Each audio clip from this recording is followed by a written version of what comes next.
ना दही ना अंडा ना मैदा और ना ही ভিନେগার ଏସବୁ କୌଣସି ପ୍ରକାର ଜିନିଷ ୟୁଜ୍ ନ କରିକି ଆଜି ଆମେ ରାକ୍ଷୀ ପୂର୍ଣ୍ଣିମା ସ୍ପେଶାଲରେ ବନେଇବା 2 in 1 କେକ୍ ବା 2 in 1 ପିଠା ମାନେ ଗୋଟେ ରେସିପିରେ ଦୁଇ ପ୍ରକାରର ସ୍ୱାଦ କେକ୍ର ସ୍ୱାଦ ମଧ୍ୟ ଆଉ ପିଠାର ସ୍ୱାଦ ମଧ୍ୟ ଆସିବ।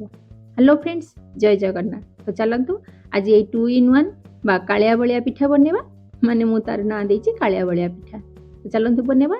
ସେଥିପାଇଁ ଏଠି ମୁଁ ନେଇଛି 1 କପ୍ ସୁଜି, ହାଫ୍ କପ୍ ସୁଗାର, ଗୋଟେ ମିଡିଲ ସାଇଜ ନଡ଼ିଆ ତାକୁ କାଟିକି ତାର ଉପର ପାର୍ଟସ୍ ବାହାର କରିଦେଇଛି, 200 ml ମିଲ୍କ, 200 ml ରୁ ମାନେ 2 କପ୍ କ୍ଷୀର, 2 କପ୍ରୁ 1 କପ୍ ବର୍ତ୍ତମାନ ୟୁଜ୍ କରିବା। ତା ହାଲକା ଟିକେ ଗରମ ଅଛି କ୍ଷୀରଟା, ଯେମିତିକି ଆମେ ସେଥିରେ ଫିଙ୍ଗର ଇନସର୍ଟ କରିପାରିବା ସେଇଭଳିଆ ଗରମ ଅଛି।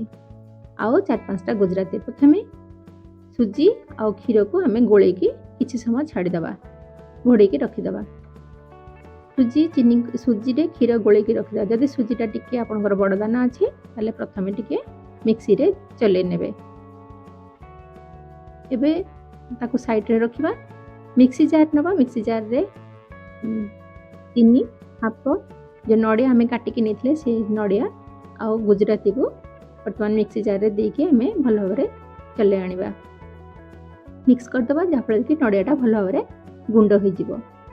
ଆପଣ ନଡ଼ିଆ କୋରା ଯଦି ଅଛି, ନଡ଼ିଆ କୋରଣା ଅଛି, ନଡ଼ିଆରେ କୋରିକି ନେଇପାରିବେ। କିନ୍ତୁ ନଡ଼ିଆ କୋରିକି ନେଲେ କ'ଣ ହେବ ନା ତାର ଯେଉଁ କଳା ପାର୍ଟଟା ସେଥିରେ ଆସିଯିବ, ଯାହାଫଳରେ କି ପିଠାଟା ଟିକେ ଆମର କଳା କଳା ଦେଖାଯିବ, ଭଲ ଲାଗିବନି। ସେଥିପାଇଁ ମୁଁ ଏଠି କାଟିକି ଛୋଟ ଛୋଟ କରିକି ନେଇକି ମିକ୍ସିରେ ବୁଲେଇଛି। ଏବେ ନଡ଼ିଆ, ଚିନି, ଗୁଜୁରାତି ଭଲ ଭାବରେ ଗୁଣ୍ଡ ହୋଇଗଲା ପରେ ଆମେ ଯେଉଁ ସୁଜିଟାକୁ କ୍ଷୀରରେ ଭିଜେଇକି ରଖିଥିଲେ ସେଇଟା ଏଥିରେ ଦେଇଦେବା। ଦେଇକି ଆଉ ହାଫ୍ କପ୍ କ୍ଷୀର ଦେବା। 2 କପ୍ କ୍ଷୀରରୁ ପ୍ରଥମେ ଆମେ 1 କପ୍ କ୍ଷୀର ୟୁଜ୍ କରିଛେ। ଏବେ ବାକି 1 କପ୍ କ୍ଷୀରରୁ ଆମେ ଏଠି ହାଫ୍ କପ୍ ୟୁଜ୍ କରିବା। ଏବେ ସବୁତକ ମିଶାଇକି ଭଲ ଭାବରେ ମିକ୍ସ କରିଦେବା। 2 ମିନିଟ୍ ଖଣ୍ଡେ ମିକ୍ସି ଜାର୍ ବୁଲେଇ ସାରିଲା ପରେ ଏବେ ମିକ୍ସିଂ ବାଉଲ୍ରେ ଆମେ ତାକୁ ସବୁ ଟ୍ରାନ୍ସଫର୍ କରିଦେବା।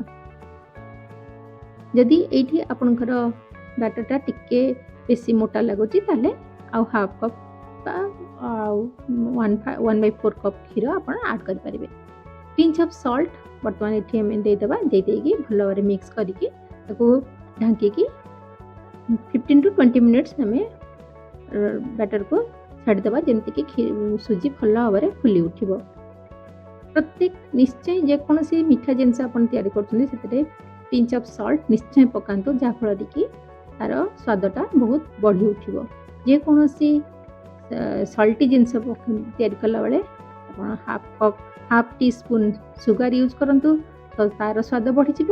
ଆଉ କୌଣସି ସୁଇଟ୍ସ ତିଆରି କଲାବେଳେ, ସୁଇଟ୍ ଡିଶ୍ କଲାବେଳେ ଆପଣ ପିଞ୍ଚ୍ ଅଫ୍ ସଲ୍ଟ ୟୁଜ୍ କରନ୍ତୁ, ଦେଖିବେ ତାର ସ୍ୱାଦ ଆହୁରି ବଢ଼ିବ। ଏବେ 15 ମିନିଟ୍ ପରେ ଆମ ବ୍ୟାଟର୍ ପୁରା ଭଲ ଭାବରେ ଫୁଲି ଯାଇଛି। ଏବେ ତାକୁ ମିକ୍ସ କରିବା। ସେଥିରେ ହାଫ୍ ଟି ସ୍ପୁନ୍ ଇନୋ ନହେଲେ 1/4 ଟିସ୍ପୁନ୍ ବେକିଂ ସୋଡ଼ା ପକାଇକି ତାକୁ ଆଉ 2-3 ଚାମଚ କ୍ଷୀର ୟୁଜ୍ କରିବା। କ୍ଷୀର ଦେଇକି ଆମେ ତାକୁ ଭଲ ଭାବରେ ଗୋଳେଇବା। ହାଲକା ହାତରେ ତାକୁ ଏଠି ଗୋଳେଇବା, ନହେଲେ ଯେଉଁ ଇନୋ ପକାଇଲା ପରେ ସେଥିରେ ଯେଉଁ ଏୟାର ବବଲ୍ସ ହୁଏ ସବୁ ବାହାରିଯିବ, ରିଲିଜ୍ ହେଇଯିବ, ଯାହାଫଳରେ କି ଆମର କେକ୍ଟା ଆଉ ଫ୍ଲପି ବା ହାଲକା ହେବନି। ଏବେ ସେ ଯେଉଁ ବ୍ୟାଟର୍ ଆମେ ତିଆରି କଲେ ତାକୁ ଆମେ 2 ଭାଗ କରିଦେବା। 1 ପାର୍ଟ ସେଥିରୁ କିଛି ବାହାର କରିକି ରଖିନେବା, କାରଣ ଆମେ ଡବଲ ଇଏରେ ବନେଇଛେ, ଡବଲ ଟେଷ୍ଟର ବନେଇବା, ଡବଲ କଲର୍ର, ସେଥିପାଇଁ ତାର କିଛି ବ୍ୟାଟର୍ ବାହାର କରିକି ରଖିନେଇଛି। ଏବେ କେକ୍ ମୋଲ୍ଡ ନେବା। କେକ୍ ମୋଲ୍ଡରେ ଯଦି ଆପଣଙ୍କ ପାଖରେ ବଟର୍ ପେପର୍ ଅଛି ତାହେଲେ ବଟର୍ ପେପର୍ ଲଗାନ୍ତୁ ତଳେ, ନହେଲେ ମୁଁ ଯେମିତି ଏଠି କଦଳୀପତ୍ରରେ ୟୁଜ୍ କରିଛି ଆପଣ ମଧ୍ୟ ସେମିତି କଦଳୀପତ୍ର ନେଇପାରିବେ। ଏବେ ସେଥିରେ କେକ୍ ମୋଲ୍ଡରେ ଟିକେ ଘିଅ ଲଗାଇକି ଭଲ ଭାବରେ ଗ୍ରୀସ୍ କରିଦେବା। ଘିଅ ବା ତେଲ ଯାହା ବି ଆପଣ ଲଗାଇ ପାରିବେ ଆପଣଙ୍କର ଇଚ୍ଛାରେ, ତାକୁ ଭଲ ଭାବରେ ଗ୍ରୀସ୍ କରିଦେବା। ଯେଉଁ ହ୍ୱାଇଟ୍ ବ୍ୟାଟର୍ଟା ଆମେ ବନେଇଥିଲେ ସୁଜିର, ସେଇ ବ୍ୟାଟର୍ଟାକୁ ଆମେ ଏବେ ସେଥିରେ ମୋଲ୍ଡରେ ଦେଇଦେବା। ବାକି ଯେଉଁ ବ୍ୟାଟର୍ ଆମେ ଅଧା କାଢ଼ିକି ରଖିଥିଲେ ସେଇ ବ୍ୟାଟର୍ରେ ଏବେ 2 ଚାମଚ କୋକୋ ପାଉଡ଼ର ଆମେ ମିଶାଇବା। ଯଦି ଆପଣଙ୍କ ପାଖରେ କୋକୋ ପାଉଡ଼ର ନାହିଁ ତାହେଲେ ଆପଣ ଗୋଟେ ଯେଉଁ ଚକୋଲେଟ୍ ବିସ୍କିଟ୍ ଆସୁଛି, ଯେମିତିକି ହାପି ବା ହାପି ବିସ୍କିଟ୍ ଆସୁଛି ବା ବବନ୍ ବିସ୍କିଟ୍ ଆସୁଛି, ବା ସେଇ ବିସ୍କିଟ୍କୁ ଆପଣ ଗୁଣ୍ଡ କରିକି ମଧ୍ୟ ନେଇପାରିବେ। ଏଗୁଡ଼ାକ ସବୁ ଦେଇ ସାରିଲା ପରେ, ମୋଲ୍ଡରେ ଦେଇ ସାରିଲା ପରେ ଆମେ କେକ୍ର ବ୍ୟାଟର୍କୁ ତା ଉପରେ କିଛି ଡ୍ରାଏ ଫ୍ରୁଟ୍ସ ମୁଁ ସଜେଇ ଦେଇଛି। ଡ୍ରାଏ ଫ୍ରୁଟ୍ସରେ ଯେପଣ କିସମିସ୍, କାଜୁ ବା ଆପଣଙ୍କର ମନପସନ୍ଦର ନେଇପାରିବେ। ଏବେ ଯେଉଁ ସଜେଇ ସାରିଲା ପରେ, ବ୍ୟାଟର ସଜେଇ ସାରିଲା ପରେ ଯେଉଁଟା ଆମେ କୋକୋ ବ୍ୟାଟରଟା ଯେଉଁଟା ବନେଇଥିଲେ ତାକୁ ଆମେ ମିଡ଼ିଲରେ ଦେଇଦେବା। ମଝିରେ ଦେଇ ସାରିକି ଚାରିପଟକୁ ସ୍ପ୍ରେଡ୍ କରିଦେବା। ଗୋଟେ ଟୁଥପିକ୍ ନେଇକି ଯଦି ଆମେ ଧୀରେ ଧୀରେ ବୁଲେଇଦେବା ତା ଭିତରେ କୋକୋ, ତାହେଲେ ସେ ଯେଉଁ ମଝିରେ ଯେଉଁ କୋକୋ ବ୍ୟାଟରଟା ଆମେ ଦେଇଛେ ସେଇଟା ଚାରିପଟକୁ ସ୍ପ୍ରେଡ୍ ହେଇଯିବ, କିନ୍ତୁ ଉପରକୁ ବାହାରି ଆସିବନି। ତେଣୁ ଏଇଟା ଯଦି ଆପଣ ସ୍ପୁନ୍ରେ ଘାଣ୍ଟି ଦେବେ ତାହେଲେ ସେ ଉପରକୁ ବାହାରି ଆସିବ, ଯାହାଫଳରେ କି କେକ୍ଟାର ଲୁକ୍ଟା କିଛି ଭଲ ରହିବନି। ଏବେ ତା ଉପରେ ଆଉ ଟିକେ ଡ୍ରାଏ ଫ୍ରୁଟ୍ସ ମୁଁ ସଜେଇ ଦେଇଛି, ଯେମିତିକି ଚେରି, ନଡ଼ିଆ ଯେଉଁ ନେଇଥିଲେ ସେ ନଡ଼ିଆକୁ ମଧ୍ୟ ଛୋଟ ଛୋଟ କରି କାଟିକି ଉପରେ ଆଉ ଟିକେ ଦେଇଛି, କାଜୁ ଆଉ ଟିକେ ଦେଇଛି। ଆପଣ ମଧ୍ୟ ସେମିତି ଦେଇପାରିବେ, ଆପଣଙ୍କ ମନପସନ୍ଦର ଯେକୌଣସି ଡ୍ରାଏ ଫ୍ରୁଟ୍ସ ଦେଇପାରିବେ। ଦେଇକିନା ଆଉ ଥରେ ଟ୍ୟାପ୍ କରିଦେଇକି ଏବେ ତାକୁ ଆମେ ପ୍ରି ହିଟ୍ କଡ଼େଇ ହଉ, ମୁଁ ଏଠି ପ୍ରେସର କୁକର ନେଇଛି, ଆପଣ ପ୍ରଥମେ ଆଗ 5 ମିନିଟ୍ ଭଲ ଭାବରେ ପ୍ରି ହିଟ୍ କରିଦିଅନ୍ତୁ କଡ଼େଇ ବା ପ୍ରେସର କୁକର। ତାପରେ କେକ୍କୁ ସେଥିରେ ବସେଇକି 50 to 60 ମିନିଟ୍ସ 1 ଆୱାର ପୁରା ଲାଗିଯିବ। ଯଦି ଓଭନରେ କରୁଛନ୍ତି ତାହେଲେ ଓଭନରେ ମଧ୍ୟ 180 ଡିଗ୍ରୀରେ ଆପଣଙ୍କୁ 50 ମିନିଟ୍ସ ଲାଗିଯିବ ବେକ୍ କରିବା ପାଇଁ। ଟିକେ ଥଣ୍ଡା ହେଇଗଲା ପରେ ଆମେ କେକ୍କୁ ଡିମୋଲ୍ଡ କରିବା। ପ୍ରଥମେ ଆଗ ଚାରିପଟରେ ନାଇଫ୍କୁ ଇନସର୍ଟ କରିକି ବୁଲେଇଦେବା, ତାପରେ କେକ୍କୁ ଡିମୋଲ୍ଡ କଲେ ବହୁତ ଇଜିଲି ଆଉ ସ୍ମୁଥଲି ସେ ବାହାରି ଆସିବ।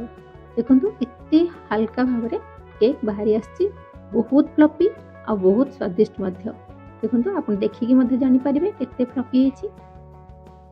ତ ଫ୍ରେଣ୍ଡସ୍, ରାକ୍ଷୀ ପୂର୍ଣ୍ଣିମାରେ ଭାଇମାନଙ୍କ ପାଇଁ ନିଶ୍ଚୟ ଏଇ କାଳିଆ ବଳିଆ ବା 2 in 1 ପିଠା ବନାନ୍ତୁ ବା କେକ୍ ବନାନ୍ତୁ, ଯାହା ପିଲାମାନଙ୍କୁ, ଛୋଟ ଭାଇମାନଙ୍କୁ ଯାହାକୁ କେକ୍ ପସନ୍ଦ ସେମାନେ କେକ୍ ଭାବରେ ଖାଇବେ, ବଡ଼ ଭାଇ ଯେଉଁମାନଙ୍କୁ ପିଠା ପସନ୍ଦ ସେମାନେ ପିଠା ଭାବରେ ଖାଇବେ। ତେଣୁ ଏଇ 2 in 1 ପିଠା ନିଶ୍ଚୟ ବନାନ୍ତୁ, ଖାଆନ୍ତୁ। ଭିଡ଼ିଓ ଯଦି ଭଲ ଲାଗିଲା ତାହେଲେ ଲାଇକ୍ କରିବେ, ସେୟାର କରିବେ, ଆଉ ଫାର୍ଷ୍ଟ ଟାଇମ୍ ଯଦି ଆସିଛନ୍ତି ତାହେଲେ ନିଶ୍ଚୟ ସବସ୍କ୍ରାଇବ୍ କରିବେ। ଆପଣମାନଙ୍କୁ ରାକ୍ଷୀ ପୂର୍ଣ୍ଣିମାର ଅନେକ ଅନେକ शुभकामना। नेक्स्ट वीडियो देखा हबो। जय जगन्नाथ।